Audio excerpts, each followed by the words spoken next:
নমস্কার বন্ধুরা, আমি সৌমেন আবারও চলে এলাম আবহাওয়ার একটি গুরুত্বপূর্ণ আপডেট নিয়ে। বৃহস্পতিবার রাজ্যের কোন কোন জেলায় ঝড় বৃষ্টি হওয়ার সম্ভাবনা থাকছে, তার সঙ্গে বাংলাদেশে কেমন আবহাওয়া থাকবে, আগামী শুক্রবার, শনিবার এবং আজ বৃহস্পতিবার কেমন আবহাওয়া থাকতে চলেছে, কখন ঝড় বৃষ্টির সম্ভাবনা থাকবে, দক্ষিণবঙ্গ সহ উত্তরবঙ্গ জুড়ে কোন জেলায় কালবৈশাখীর সম্ভাবনা থাকছে বিকেল থেকে সন্ধ্যের মধ্যে, সব কিন্তু এই ভিডিওর ডিটেলসে জানবো। তার সঙ্গে বঙ্গোপসাগরে আগামী দিনে একটি নতুন নিম্নচাপ তৈরি হওয়ার সম্ভাবনা রয়েছে। তো এই নিম্নচাপটি কবে তৈরি হওয়ার সম্ভাবনা থাকবে এবং এই নিম্নচাপটি কোনো নতুন ঘূর্ণিঝড়ে পরিণত হওয়ার কোনো সম্ভাবনা আছে কি নেই, সেটিও আমরা কিন্তু এই ভিডিওর মাধ্যমে জানবো। অবশ্যই ভিডিওটি শেষ পর্যন্ত দেখবেন এবং চ্যানেলটিকে সাবস্ক্রাইব করে রাখবেন এই ধরনের আবহাওয়ার গুরুত্বপূর্ণ আপডেটগুলি সবার আগে দেখার জন্য। বৃহস্পতিবার দুপুরের পর দক্ষিণবঙ্গের বেশ কয়েকটি জেলায় ঝড় বৃষ্টি হওয়ার সম্ভাবনা থাকছে। তার সঙ্গে ভোর থেকে সকালের মধ্যে, বিশেষ করে ভোরের দিকটাই কিন্তু উত্তরবঙ্গের দিকে মাঝারি থেকে ভারী ঝড় বৃষ্টির সম্ভাবনা থাকছে। যদি আমরা এখানে দেখি আলিপুরদুয়ার, কোচবিহার, এই দুই জেলায় কিন্তু প্রচণ্ড ঝড় বৃষ্টি হওয়ার সম্ভাবনা বিশেষ করে 3টে থেকে 5টার মধ্যে থাকছে। ভোর 3টে থেকে 5টার মধ্যে থাকছে। এই দুটি জেলায় শুধুমাত্র ঝড় বৃষ্টি হওয়ার সম্ভাবনা থাকবে। তার সঙ্গে বাংলাদেশের রংপুরের কিছু অংশে আমরা দেখতে পাচ্ছি এই অংশটায় কিন্তু প্রচণ্ড ঝড় বৃষ্টি হওয়ার সম্ভাবনা থাকবে। তার সাথে ময়মনসিংহ, সিলেটের বিভাগের এই সব জায়গাগুলি কিন্তু আমরা দেখতে পাচ্ছি বেশ কিছু জায়গায় এইখানকার 20 মিলিমিটার পর্যন্ত বৃষ্টিপাত হওয়ার সম্ভাবনা থাকছে এবং ভারী বজ্র বিদ্যুৎ সহ বৃষ্টিপাত হওয়ার সম্ভাবনা থাকছে। তো এইটি কিন্তু ভোর থেকে সকালের মধ্যে হয়ে গেল। আমরা এবার দেখব যে দুপুরের দিকে, বিশেষ করে 1টার পর থেকে কোন কোন জেলায় ঝড় বৃষ্টি হওয়ার সম্ভাবনা থাকবে। 1টার পর থেকেই পশ্চিমের জেলাগুলিতে পুরুলিয়া, বাঁকুড়া, পশ্চিম বর্ধমান, তার সাথে বীরভূম, মালদা, মুর্শিদাবাদ, পূর্ব মেদিনীপুর, পশ্চিম মেদিনীপুর, এই জেলাগুলিতে ঝড় বৃষ্টি হওয়ার সম্ভাবনা 1টা থেকে 2টোর মধ্যেই থেকে যাচ্ছে।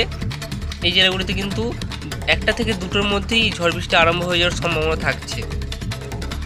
এবং যদি আমরা দেখি এখানে 3টে থেকে 5টার মধ্যে বৃষ্টিপাত প্রচণ্ডভাবে বেড়ে যাবে, প্রবল ঝড় বৃষ্টি হওয়ার সম্ভাবনা থাকবে। এখানে আমরা কোন কোন জেলায়, পূর্ব বর্ধমান, তার সাথে মুর্শিদাবাদ, নদিয়া জেলায়, তার সাথে এখানে আমরা হুগলি জেলাতে কিন্তু প্রচণ্ড ঝড় এবং বৃষ্টিপাত হওয়ার সম্ভাবনা থাকছে।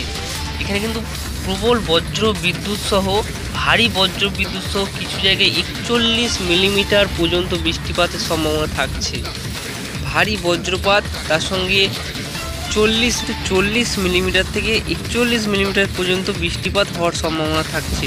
প্রবল ঝড় এবং বৃষ্টিপাত হওয়ার সম্ভাবনা পূর্ব বর্ধমান, মুর্শিদাবাদ এবং নদিয়া জেলায় থাকছে। তার সঙ্গে হাওড়া, হুগলিতেও থাকবে।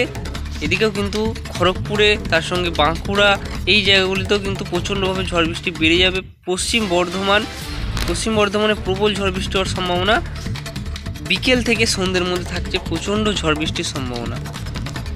এবং বাংলাদেশে আমরা দেখতে পাচ্ছি কিছু জায়গায়, যেমন মেহেরপুর, পাবনা, রাজশাহী, এইসব জায়গাতেও কিন্তু প্রবল ঝড় বৃষ্টি হওয়ার সম্ভাবনা থেকে যাচ্ছে। বৃহস্পতিবার বিকেল থেকে সন্ধ্যের মধ্যে 4টে থেকে 7টার মধ্যে প্রবল ঝড় বৃষ্টি হওয়ার সম্ভাবনা থেকে যাচ্ছে এই জেলাগুলিতে। এখানে আমরা কিছু জায়গায় কিন্তু আরও কিছু শহরে দেখে নেব যে কোথায় কোথায় সবথেকে বেশি বৃষ্টিপাত এবং ঝড় হওয়ার সম্ভাবনা থাকছে। কাটোয়াতে 40 মিলিমিটার পর্যন্ত বৃষ্টিপাত হবে। পাটুলি, এখানে আমরা দেখতে পাচ্ছি ভারী বজ্রপাতের সাথে 37 মিলিমিটার পর্যন্ত বৃষ্টিপাত হওয়ার সম্ভাবনা থাকবে। কৃষ্ণনগর, এখানে ভারী বজ্র বিদ্যুৎ সহ 20 মিলিমিটারের ওপরে বৃষ্টিপাত হওয়ার সম্ভাবনা থাকছে। শান্তিপুর, এখানে 10 মিলিমিটার বৃষ্টিপাত হওয়ার সম্ভাবনা থাকবে এবং ভারী বজ্রপাত হবে। পান্ডুয়াতে আমরা দেখতে পাচ্ছি এখানে 2.5 এবং 5 মিলিমিটারের ওপরে কিন্তু বৃষ্টিপাত হওয়ার সম্ভাবনা এখানেও থাকছে। আরও কিছু এখানে আমরা দেখে নেব যে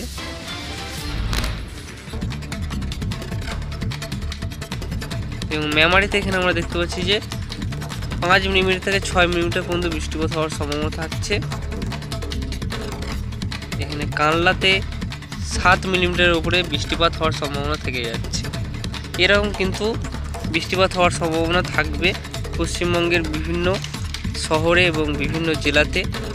বিশেষ করে বিকেল থেকে সন্ধ্যের মধ্যে কিন্তু উত্তরবঙ্গে বৃষ্টিপাত হওয়ার সম্ভাবনা থাকবে না। বিশেষ করে মালদাতে হালকা মাঝারি বৃষ্টিপাত হওয়ার সম্ভাবনা থাকবে বৃহস্পতিবার। তাছাড়া উত্তরবঙ্গের কোনো জেলায় বৃষ্টিপাত বিকেল বা সন্ধ্যের দিকে হওয়ার কোনো সম্ভাবনা কিন্তু থাকছে না।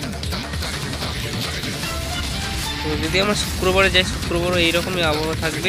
শুক্রবারও বিকেল থেকে সন্ধ্যের মধ্যে বৃষ্টিপাত হওয়ার সম্ভাবনা থাকবে দক্ষিণবঙ্গ জুড়ে, এবং শনিবারও কিন্তু এরকম আবহাওয়া থাকবে। যদি আমরা দেখি শনিবার বৃষ্টিপাতের সম্ভাবনা কিন্তু প্রবল থাকছে, শনিবারও দুপুর থেকে বিকেলের মধ্যে এবং সন্ধ্যের মধ্যে কিছু জায়গায় প্রবল ঝড় বৃষ্টি হওয়ার সম্ভাবনা কিন্তু থেকে যাচ্ছে। বঙ্গোপসাগরে একটি নতুন নিম্নচাপ তৈরি হওয়ার সম্ভাবনা রয়েছে। তো এই নিম্নচাপটি কবে তৈরি হবে সেটি আমরা এখন দেখে নেব। যদি আমরা চলে যাবো এখানে 20 মে চলে গেছে, 20 মে থেকে আমরা দেখতে পাচ্ছি একটি কিন্তু ঘূর্ণাবর্ত টাইপের এখানে তৈরি হতে শুরু করেছে এবং বঙ্গোপসাগরে মেঘ কিন্তু জমতে শুরু করে দিয়েছে।